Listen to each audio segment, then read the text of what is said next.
رب اشرح لی صدری ویسر لی امری واحلل عقدۃ من لسانی یفقہوا قولی رب زدنی علما اللہم فقہنا فی الدین رب ارحمہما کما ربیانی صغیرا اللہم اعطنا نورا ربنا یا ربنا تقبل منا انک انت السمیع العلیم۔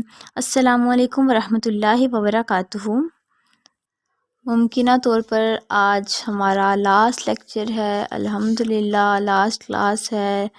اللہ تعالیٰ ہم نے جو سورہ بقرہ میں جو پڑھا ہے اس کو قبول کرے۔ اینڈ پہ ہم چھوٹی سی دعا بھی کر لیں گے، باقی ہم اپنا سبق شروع کرتے ہیں۔ پہلے اعوذ باللہ من الشیطان الرجیم، بسم اللہ الرحمن الرحیم۔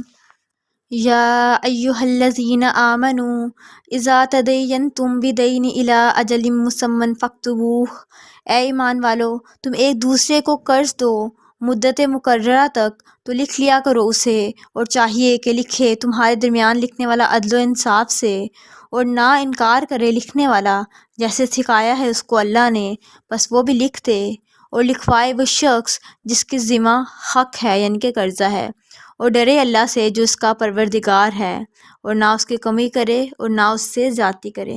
اچھا، یہ قرآن کی آیت نمبر ہے سورہ بقرہ کی ہے 282 آیت۔ یہ قرآن کی سب سے لمبی صورت ہے۔ اس میں قرض کے لین دین کے اصول بتائے گئے ہیں، لکھنے لکھوانے کے طریقے بتائے گئے ہیں، ذمہ داریاں بتائی گئی ہیں۔ تو ہم اس کو شروع سے کرتے ہیں، اس کو پڑھتے ہیں۔ پہلے اللہ تعالیٰ نے کہا ہے کہ جو پہلے ہے نا کہ اللہ تعالیٰ ایمان والوں کو مخاطب کر کے کہتے ہیں کہ یعنی کہ جو ایمان لائے گا وہی اللہ تعالیٰ کے حکموں کو مانے گا نا، وہی اللہ تعالیٰ کے حکم پر عمل کرے گا نا، ورنہ کسی کافر کو کیا پڑا، وہ نہ دیکھے نہ حکم پر عمل کرے۔ اللہ تعالیٰ ایمان والوں کو مخاطب کر کے کہتے ہیں کہ جب تم قرض دو تو لکھ لیا کرو۔ اس میں پہلے حصے میں قرض کے 2 اصول بیان کیے گئے ہیں۔ پہلا اصول قرض کو لکھو، اور دوسرا اصول مقررہ مدت تک لکھو، یعنی کہ لکھ لو قرض کو، آگے اجل مسمن مقررہ مدت تک۔ قرض کے 2 اصول کیا بیان ہوئے ہیں؟ مقررہ مدت تک لکھو اور قرض کو لکھو۔ آگے اللہ تعالیٰ نے کہا ہے اور چاہیے کہ لکھنے والا عدل و انصاف سے لکھے اور نہ انکار کرے لکھنے والے سے۔ آگے کاتب کی ذمہ داری بیان ہوئی ہے، یعنی کہ جس کو لکھنا پڑھنا آتا ہے اس کی ذمہ داری اللہ تعالیٰ نے بتائی ہے۔ اس کی 2 ذمہ داری ہیں، ایک کہ جب اس کو لکھنے کے لیے کہا جائے تو لکھنے سے انکار نہ کرے، اور دوسری ذمہ داری اس کی ہے کہ عدل کے ساتھ لکھے، انصاف کے ساتھ لکھے، کسی کے دوست ہونے کے ناطے یا کسی کے دشمن ہونے کے ناطے کمی یا زیادتی نہ کرے۔ پہلے قرض کے 2 اصول بتائے گئے تھے، اس کے بعد کاتب کے یعنی کہ لکھنے والے کی 2 ذمہ داریاں بتائی گئی ہیں، اس کے بعد ہے لکھوائے کون، اور لکھوائے وہ جس کے ذمہ قرض ہے، اور ڈرے اللہ سے کہ اس کا پروردگار ہے جو، یعنی کہ آگے قرض جس نے دینا ہے نا اس کی ذمہ داری بتائی گئی ہے کہ جو لکھوانے والا قرض کون لکھوائے گا؟ جس نے قرض واپس کرنا ہے۔ اس کی پہلی شرط یہ ہے کہ اسے لکھوانا چاہیے، اور دوسری اس کی ذمہ داری یہ ہے کہ اس کو ڈرتے ہوئے لکھوانا چاہیے، اللہ کا خوف رکھتے ہوئے لکھوانا چاہیے کہ کمی یا بیشی نہ کروائے۔ آج کل دیکھیں 15,000 ہے، اس کا زیرو ہلکا سا زیرو ایڈ کر دے تو کتنے پیسے بھر جاتے ہیں، مطلب کہاں 15,000 کہاں 1,50,000۔ تو یعنی کہ قرض والے کی بھی 2 ہی ذمہ داریاں ہیں، ایک تو لکھوانا اسے چاہیے اپنی ذمہ داری پہ، اور دوسرا اللہ سے ڈرتے ہوئے لکھوانا چاہیے، یعنی کہ انصاف کے ساتھ لکھوانا چاہیے۔ آگے اللہ تعالیٰ کہہ رہے ہیں اور وہ شخص جس پر قرض ہے بے وقوف ہو یا کمزور ہو یا اس کی طاقت نہ رکھتا ہو کہ خود لکھ سکے تو لکھوائے اس کا ولی سرپرست انصاف سے۔ یہاں پر بات ہو رہی ہے کہ مطلب کوئی ایسے لوگ ہوتے ہیں جو ذہنی طور پہ مطلب ٹھیک نہیں بھی ہوتے، کسی کو لکھنا نہیں آتا، کوئی طاقت نہیں رکھتا کسی سے وہ اپنا یہ سوال پیش کر سکے، تو اللہ تعالیٰ یہاں پہ کہتے ہیں کہ اس کا ولی انصاف سے 2 گواہوں کو بنا لے، یعنی کہ اس کا ولی لکھوا لے، اور لکھوائے کیسے؟ آگے اللہ تعالیٰ بتا رہے ہیں کہ کس طرح سے لکھوانا ہے، کتابت کا سارا سلسلہ کیسے ہے، اور بنا لیا کرو 2 گواہ اپنے مردوں سے، اور اگر نہ ہو 2 مرد تو 1 مرد اور 2 عورتیں ان لوگوں میں سے جن کو پسند کرتے ہو تم اپنے لیے گواہ، تاکہ اگر بھول جائے ایک عورت تو یاد کروائے 2 میں سے ایک دوسری کو، اور نہ انکار کریں گواہ جب وہ بلائے جائیں، اور نہ اکتایا کرو اسے لکھنے سے۔ اب یہاں پر لکھنے والے کو گواہ بنانے کی بات ہو رہی ہے کہ 2 مرد گواہ ہوتے ہیں، ٹھیک ہے، لیکن اگر 2 مرد موجود نہ ہوں تو 1 مرد اور 2 عورتیں۔ اور آگے اللہ تعالیٰ کہتے ہیں گواہ ان میں سے جن کو تم پسند کرتے ہو. پسند کرنا سے یہ نہیں مراد کہ اپنے اپنے سگوں کو بلا لیا جائے، ان سے گواہی دے دی جائے، وہ حق کا ساتھ دیں گے، یعنی کہ جن کو لگتا ہے کہ ہاں ان میں انصاف ہے، وہ قابل بھروسہ لوگ ہیں، ان میں امانت داری ہے، ان پر بھروسہ کیا جا سکتا ہے، اور ان پہ دونوں فریقین راضی ہوں. اس سے مراد فضیلت والے لوگ ہیں، ان کو گواہ بنایا جا سکتا ہے. اور آگے اللہ تعالیٰ کہتے ہیں کہ گواہوں کی ذمہ داری کیا ہے. گواہوں کی ذمہ داری بھی دو ہی ہیں. ایک کہ گواہ انکار نہ کریں اور سستی نہ دکھائیں، یعنی کہ جب بلایا جائے تو فوراً آ جائیں اور انصاف کے ساتھ گواہی دے دیں. اچھا، اللہ تعالیٰ نے سارے اصول بنائے ہیں. کاتب کی ذمہ داری بتائی ہے 2، قرض لینے والے کی ذمہ داری بتائی ہے، لکھوانے کے گواہ بتائے ہیں، قرض کے اصول بتائے ہیں. لکھوانے کی وجوہات کیا ہیں؟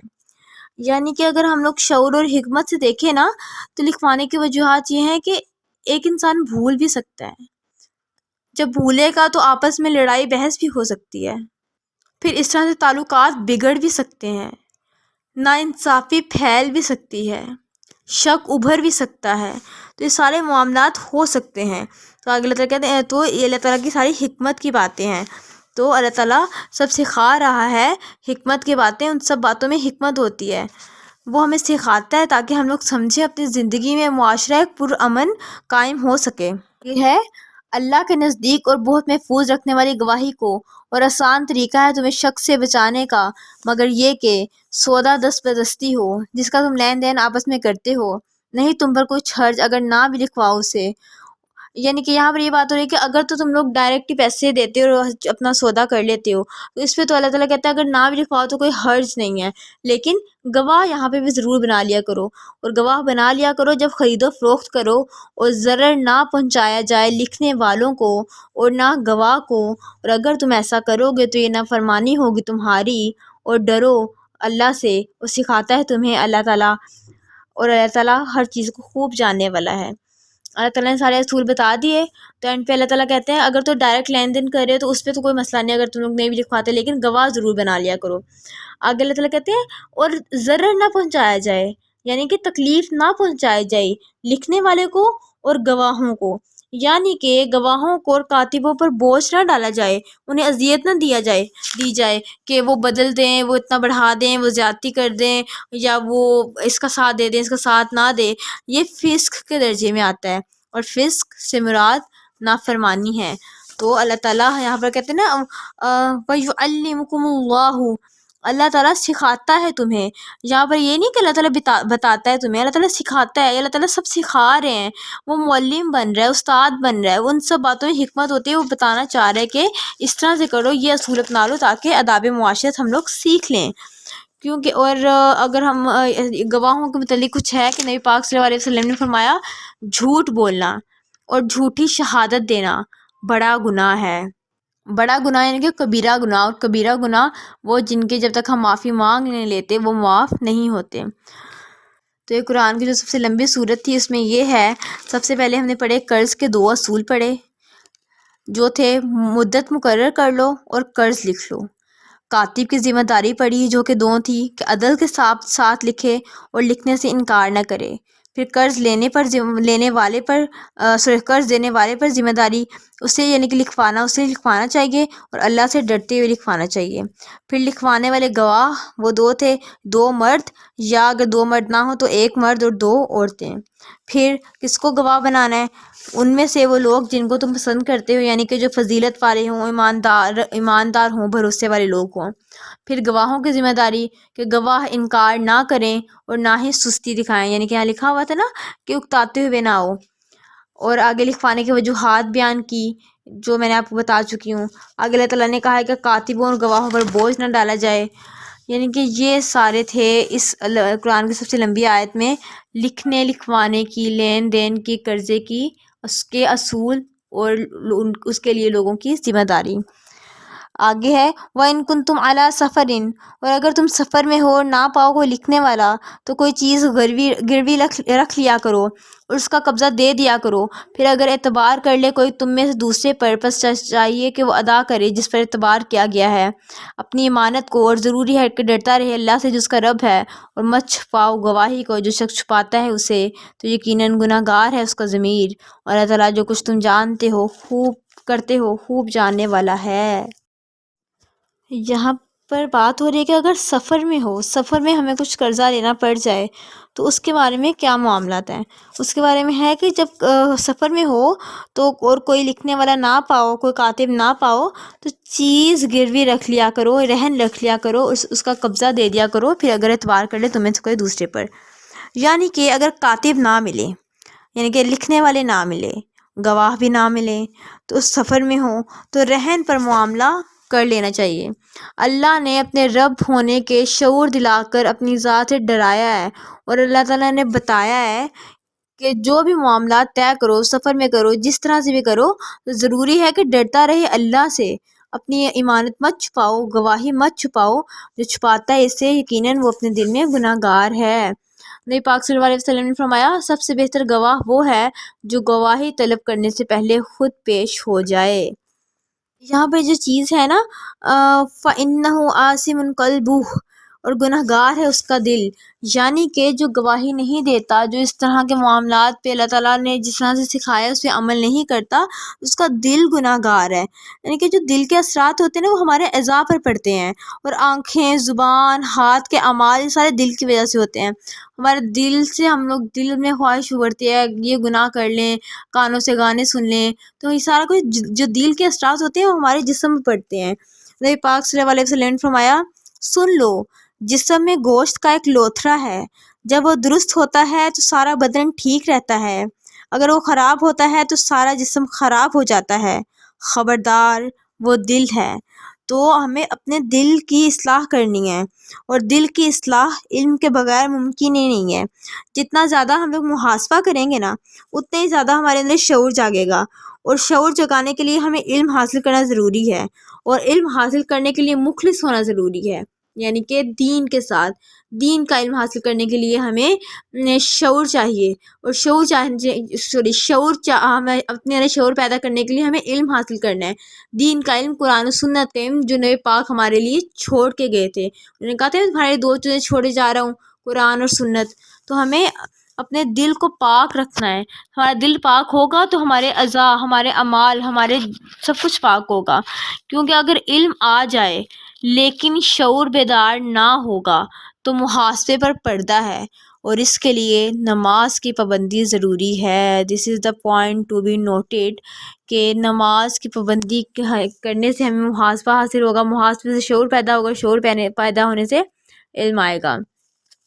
تو ہمارا ایمان جتنا بالآخرت کا اسٹرانگ ہوگا نا، اتنی ہمارے اعمال میں خوبصورتی آئے گی، اور جتنا زیادہ ہم موت کا تذکرہ کریں گے نا، اتنا ہی زیادہ ہمارے اندر شعور پیدا ہوگا، اللہ کا ڈر پیدا ہوگا۔ جتنا زیادہ ڈر پیدا ہوگا ہم اعمال کرنے والے بن جائیں گے، جتنا زیادہ اعمال کرنے والے بن جائیں گے تو یقیناً جنت کے وارث ہم ہوں گے۔ کیونکہ قرآن میں اللہ تعالیٰ ایک جگہ فرماتے ہیں، سورہ جاثیہ میں آئی گیس غالباً کہتے ہیں کہ مفہوم ہے جنت کے وارث وہ ہیں جو عمل کرتے ہیں۔ تو اپنے عمل کو خوبصورت بنانے کے لیے ہمیں شعور پیدا کرنا ہے، مخلص ہونا ہے دین کے ساتھ، اور دین کے ساتھ مخلص ہونے کے لیے ہمیں علم حاصل کرنا ہے دین کا۔ واللہ بما تعملون علیم، اور جو کچھ تم کرتے ہو اللہ تعالیٰ اس کو جانتا ہے۔ آگے ہے، للہ ما فی السماوات وما فی الارض وان تبدوا ما فی انفسکم، اللہ تعالیٰ ہی ہے جو کچھ آسمانوں میں ہے اور جو کچھ زمینوں میں ہے، اگر تم ظاہر کرو گے جو کچھ تمہارے دلوں میں ہے یا اسے چھپائے رکھو تو حساب لے گا تم سے اللہ تعالیٰ، پھر بخش دے گا جسے چاہے گا، عذاب دے گا جسے چاہے گا، اور اللہ تعالیٰ ہر چیز پر قادر ہے۔ یہاں پر اللہ تعالیٰ بات کر رہے ہیں دلوں کی۔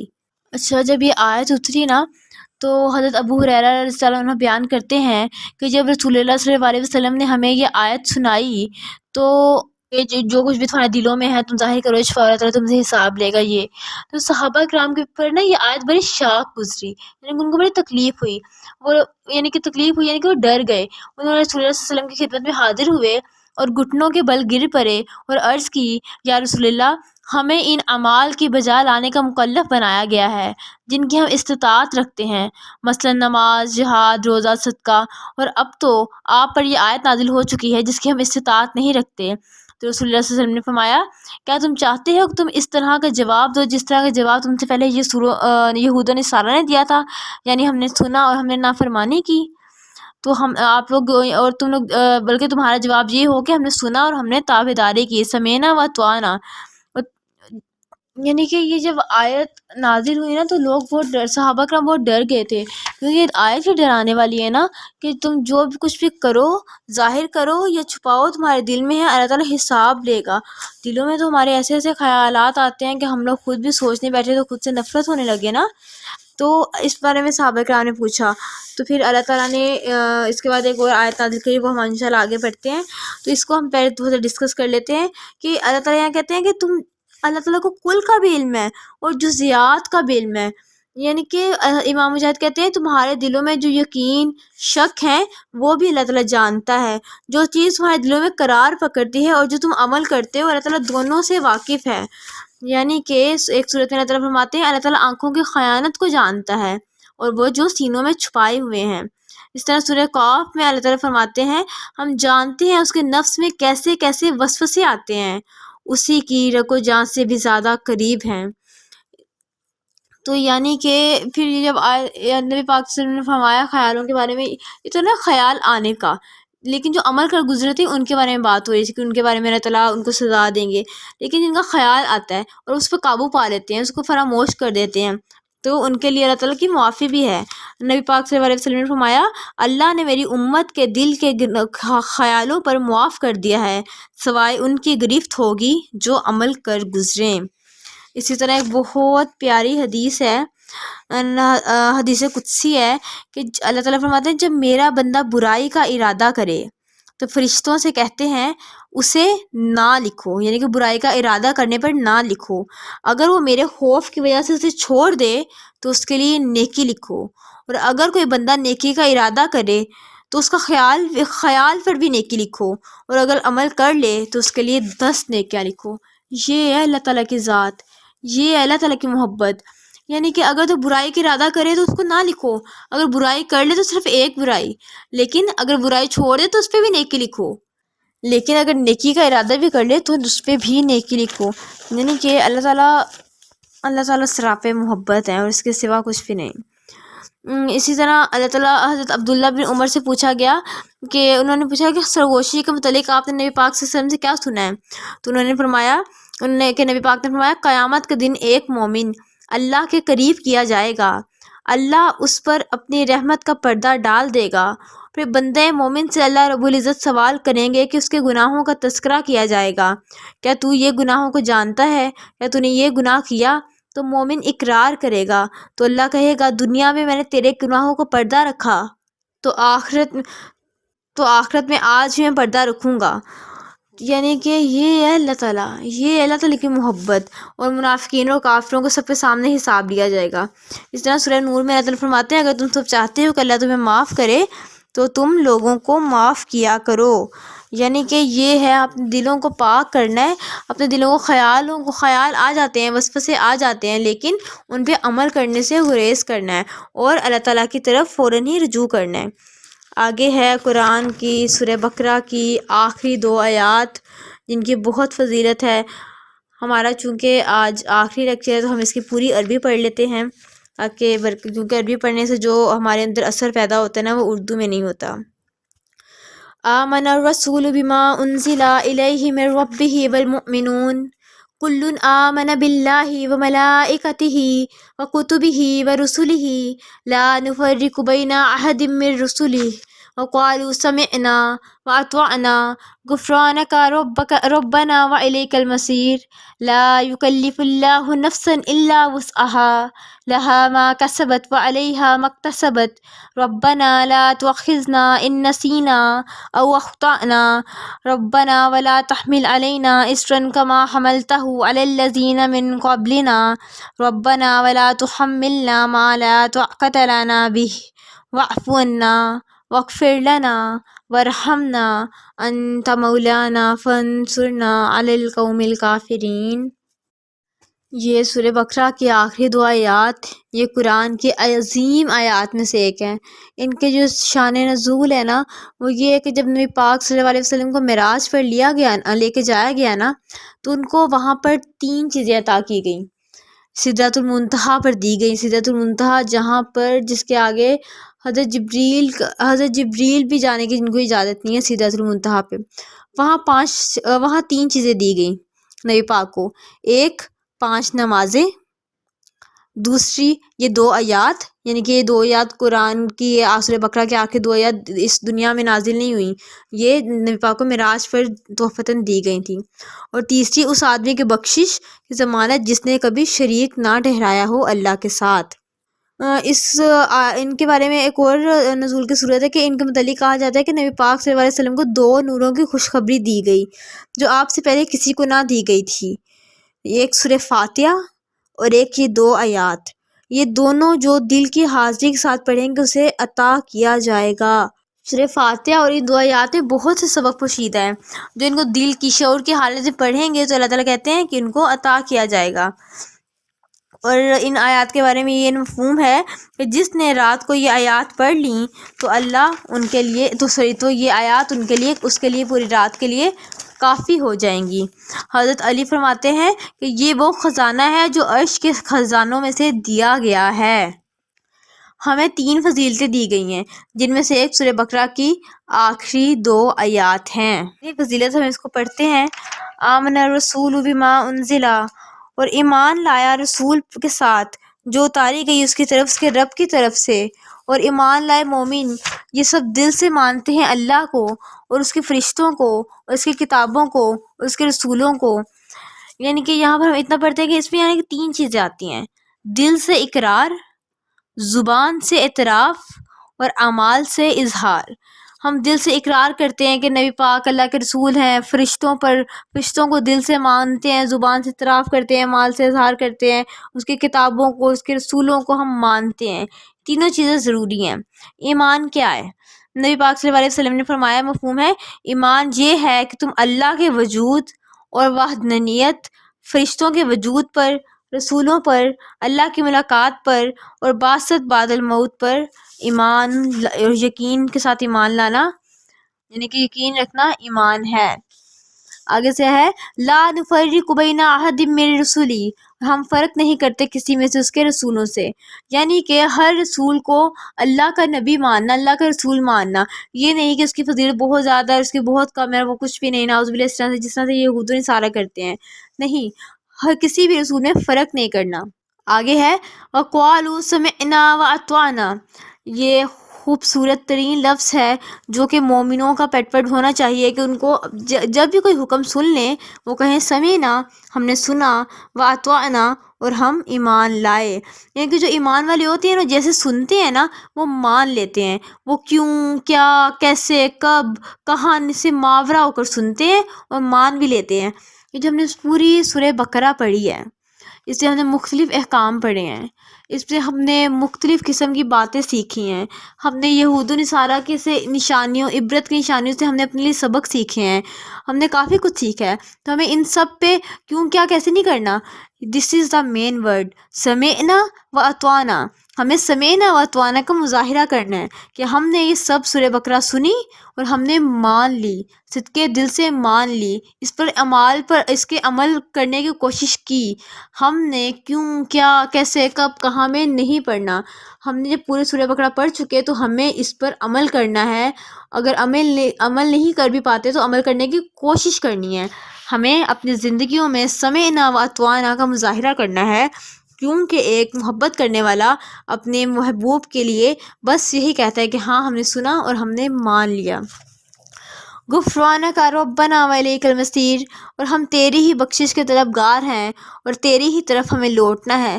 یعنی کہ ایمان والوں کو یقین ہوتا ہے کہ ہم اللہ کی طرف ہی جانا ہے تو اس لیے وہ اللہ کو ہر حکم مانتے ہیں، اسی سے مانگتے ہیں، اسی کے لیے مانتے ہیں۔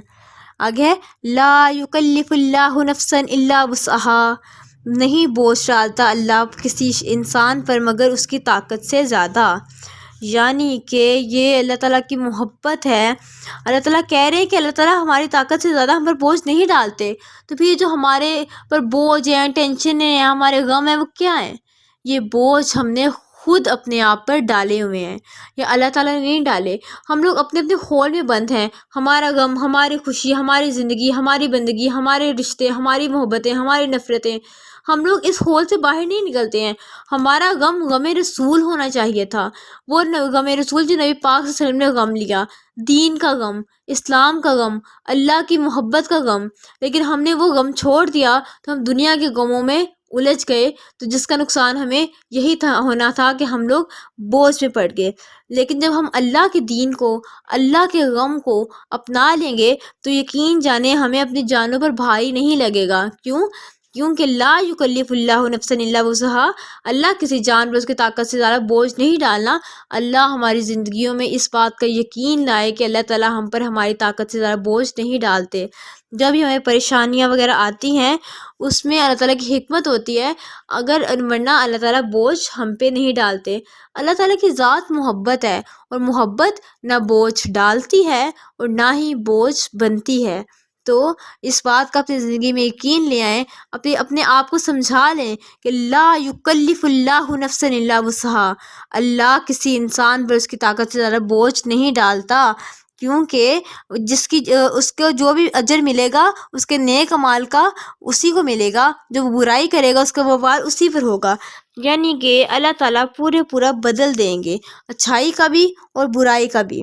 اللہ کہتے ہیں، اور آگے سے دعا ہے کہ اے ہمارے رب، ربنا لا تؤاخذنا ان نسینا، اے ہمارے رب نہ پکڑ ہم کو اگر ہم بھولیں یا خطا کر بیٹھیں. اے ہمارے رب نہ ڈال ہم پر وہ بھاری بوجھ جو تو نے ڈالا تھا ہم سے پہلے لوگوں پر. تو یہاں پر اگر ہمیں طاقت نہ ہوتی، ہمیں حکمت نہ ہوتی تو اللہ تعالیٰ ہمیں قرآن نہ دیتا. آپ لوگ اس وقت اہل قرآن ہیں، آپ لوگ قرآن سن رہے ہیں، آپ لوگ اہل محبت ہیں، آپ لوگ چنے گئے ہیں. کیونکہ اللہ تعالیٰ نے آپ کو یہ ذمہ داری دینی تھی. اب آپ پر یہ حق ہے. ہم لوگوں کے آج اختتامی لیکچر ہے، اب آپ لوگوں کو حق ہے کہ آپ یہ آگے پہنچائیں، کیونکہ نبی پاک نے فرمایا ایک ہی چاہے پہنچا دو آگے، چاہے ایک ہی آیت سیکھی ہو. اب آپ نے پورے سورہ بقرہ اللہ کے حکم سے میں نے اپنی طرف سے کوشش کی تھی، باقی اللہ تعالیٰ آپ پر مزید حکمتیں کھولتا رہے. آپ پر حق ہے کہ آپ اس کو آگے سکھائیں، کیونکہ اگر ہمیں طاقت نہیں ہوتی نا تو اللہ تعالیٰ ہم پر یہ ذمہ داری ڈالتے ہی نہ. جتنے مقاصد پختہ ہوتے ہیں نا اتنے عزم ہمارے پختہ ہوتے جاتے ہیں. تو یہ ساری ذمہ داری اللہ نے ڈالی ہے، تو کمانے کے لیے ہمیں محنت کرنی پڑتی ہے، اور پھر بوجھ بھی ہمارے سر پر ہوگا. لیکن اگر ہم نیک عمل کریں گے تو اس کی جزا بھی ہمیں ہی ملے گی، اور اگر ہم برا عمل کریں گے تو اس کا وبال بھی ہمارے ہی سر پر ہوگا. آگے دعا تھی نسیان ہے نا، ان نسینا او اخطانا. نسیان ایسی وہ چیز ہوتی ہے جو اسے بھول جاتی ہے، ذہن سے نکل جاتی ہے، اور خطانا یعنی کہ جائز کام ٹھیک طرح سے نہ ہونا. اس کے اللہ تعالیٰ سے دعا کرتے رہنا. یہ ہم یہ سیکھا ہے کہ اللہ تعالیٰ سے عمل کرنے کا اللہ سے دعا کرتے رہنا ہے کہ اللہ تعالیٰ ہمارے لیے آسانیاں فرما دیں. ایک انسان جب قرآن کے راستے پر چلتا ہے نا تو اس کے دل کا بوجھ پھٹتا ہے. اس لیے اللہ تعالیٰ نے یہ دعا سکھا کر اطاعت کرنے والوں کا گلٹ دور کیا ہے. یعنی کہ اتنی پیاری دعا ہے کہ اللہ تعالیٰ نے جو قرآن پڑھتا ہے وہ بوجھ کیسے پڑھتا ہے. کوئی ایسے چیز سامنے آتی ہے کہ یہ بھی گناہ ہم میں ہے، یہ بھی غلطی ہم میں ہے، یہ بھی غلط بات ہم میں ہے، تو انسان گلٹ میں چلا جاتا ہے نا. تو یہ دعا اللہ تعالیٰ نے سکھا کر ہمیں ہمارے گلٹ سے نکالنا ہے کہ بوجھ میں پڑھ کے اپنے آپ کو ماضی کے غموں کے حصار میں نہیں رکھنے دینا، اپنے آپ کو مضبوط کرنا ہے. آگے دعا ہے، ان میں دعا میں پیغام ہے کہ ہمیں دعائیں کس طرح سے کرنی چاہیے، ان پر عمل کیسے کرنا چاہیے. یعنی کہ ہمارے جو دعائیں ہیں وہ کیا ہونی چاہیے، گاڑی پیسہ بنگلہ نہیں، ہماری یہ دعائیں بھی ہونی چاہیے. اگر اللہ کہتے ہیں واعفو عنا، اللہ سے دعا ہے واعفو عنا، وہ ہمیں درگزر کرے، وہ بخشے ہمیں، ورحمنا، اور رحم فرمائے ہمیں، اور انت مولانا فانصرنا علی القوم الکافرین، بے شک وہی ہمارا دوست ہے اور ہماری مدد فرما. جو ایک گناہ گار ہوتا ہے نا اس کی 3 ضرورتیں ہوتی ہیں کہ اللہ کی معافی تاکہ سزا سے بچ سکے، پردہ پوشی تاکہ رسوائی سے بچے، اور عصمت تاکہ دوسری بار گناہ سے بچے. تو ایک مسلمان کی تڑپ و لگن کا تقاضا یہ ہے کہ وہ اپنے آپ کو اللہ تعالیٰ کے تابع کر لے. تو ہمیں اپنی زندگیوں میں اس طرح سے اور یہ دعائیں مانگنی ہے. ہمیں اپنی زندگیوں میں یہ دیکھنا ہے کہ ہم لوگ ان کے جو گناہ ہو گئے وہ ہو گئے، ماضی کے غموں سے نکل آئیں، اپنے لیے آگے کوشش کرنے والے بنیں کہ اللہ جی ہو گیا. ربنا لا تزغ قلوبنا بعد اذ ہدیتنا، ربنا لا تؤاخذنا ان نسینا واخطانا. ہمیں اللہ تعالیٰ سے دعا کرنی ہے تو ہم چھوٹی سی دعا ہم بھی کر لیتے ہیں، کیونکہ اللہ تعالیٰ ہم نے سورہ بقرہ الحمدللہ اللہ کے فضل و کرم سے، صرف اللہ کی رحمت سے مکمل ہو گئی ہے۔ اس کے درمیان جو بھی غلطیاں ہوئی اللہ میں معاف فرمائے۔ دعا میں چھوٹی سی دعا کر لیتے ہیں۔ سبحان اللہ و بحمدہ، عدد خلقہ و رضا نفسہ و زینت عرشہ و مداد کلماتہ، اللہم صلی علی محمد۔ بسم اللہ الرحمن الرحیم، الحمد للہ رب العالمین، الرحمن الرحیم، مالک یوم الدین، ایاک نعبد و ایاک نستعین، اہدنا الصراط المستقیم، صراط الذین انعمت علیہم غیر المغضوب علیہم ولا الضالین، آمین۔ رب ارحمہما کما ربیانی صغیرا، رب ارحمہما کما ربیانی صغیرا، رب ارحمہما کما ربیانی صغیرا، اللہم اعطنا نورا۔ اللہ تعالیٰ سے دعا کرتے ہیں کہ ہم نے سورہ بقرہ جس طرح سے پڑھنے کی کوششیں کیں، اپنی اپنی جگہ ہم لوگوں نے کوششیں کیں، اللہ تعالیٰ ہماری کوششوں کو قبول فرمائے۔ اللہ تعالیٰ اس چھوٹی سی کاوش کو اپنے ہاں بہترین کر کے قبول فرمائے۔ اس کو پڑھنے اور پڑھانے کے اندر جو بھی غلطیاں ہوئی ہیں اللہ تعالیٰ اس کا ہم سے مواخذہ نہ کرے، آمین۔ ربنا لا تؤاخذنا ان نسینا واخطأنا، ربنا ولا تحمل علینا اصرا کما حملتہ علی الذین من قبلنا، واعف عنا واغفر لنا وارحمنا، واعف عنا واعف عنا واغفر لنا وارحمنا انت مولانا فانصرنا علی القوم الکافرین۔ اللہ تعالیٰ سے دعا ہے کہ وہ ہمیں سورہ بقرہ میں جو بھی احکامات ہیں ان پر علم کے ساتھ، تدبر و شعور کے ساتھ عمل کرنے والا بنائے۔ ہمیں اتنا یقین دے کہ ہم اللہ کے لیے یکسو ہو جائیں، حضرت ابراہیم کی طرح یکسو ہو جائیں، حضرت ابراہیم کی طرح اپنے آپ کو قربان کرنے والے بن جائیں۔ اللہ تعالیٰ ہم سے ہماری یہ کوشش قبول کرے، اور اللہ تعالیٰ اس کے اندر جو بھی غلطیاں وغیرہ ہوئی ہیں اللہ تعالیٰ معاف کرے، اور اللہ تعالیٰ ہمیں اپنے دین کے لیے، اپنی محبت کے لیے چن لے، آمین یا رب العالمین۔ وما علینا الا البلاغ المبین۔ آخر میں ایک چھوٹی سی نظم ہے آپ لوگوں کے لیے۔ وہ چہرے میں نے دیکھے ہیں، وہ چہرے میں نے دیکھے ہیں جو دین کی راہ پہ چل چل کر ایک روز بہت تھک جاتے ہیں، لوگوں کی نگاہوں سے چھپ کر وہ اپنے زخم چھپاتے ہیں، ان گہری جھیل سی آنکھوں میں کچھ موتی سے بن جاتے ہیں۔ ان چہروں سے میں کہتی ہوں مجھے اپنے پیارے رب کی قسم، تم لوگ بہت خوش قسمت ہو، تم لوگ بہت خوش قسمت ہو۔ اس راہ کے دکھ، اس راہ کے غم قسمت والوں کو ملتے ہیں، یہ چشمے نم، یہ آلودہ قدم دولت والوں کو ملتے ہیں، اس راہ میں رسوائی کے علم عزت والوں کو ملتے ہیں۔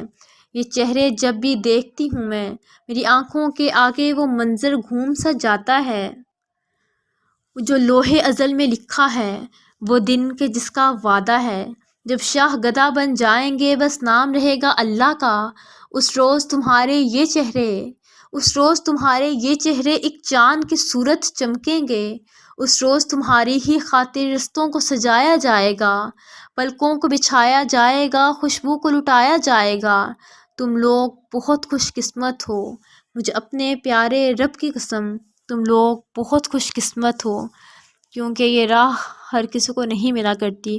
تو واقعی آپ لوگ بہت خوش قسمت ہیں کہ آپ لوگ اس کے اختتام تک پہنچے، کیونکہ ہمارے ساتھ اور بھی بہت سے لوگ شامل تھے لیکن اختتام تک کچھ ہی پہنچے۔ تو آپ لوگ بہت خوش قسمت ہو۔ اللہ تعالیٰ آپ لوگوں کی کوششوں کو، آپ لوگوں نے سوال و جواب کیے، وہ کوشچنس پڑھ کے میں اتنا زیادہ خوش ہو جاتی تھی، اتنا زیادہ میرا ایمان کا لیول بڑھ جاتا تھا نا کہ ناقابل بیان ہے۔ اللہ تعالیٰ آپ سب کو اپنی محبت کے لیے قبول کرے، اللہ تعالیٰ آپ کے لیے اپنی محبت کے لیے کن فرما دے۔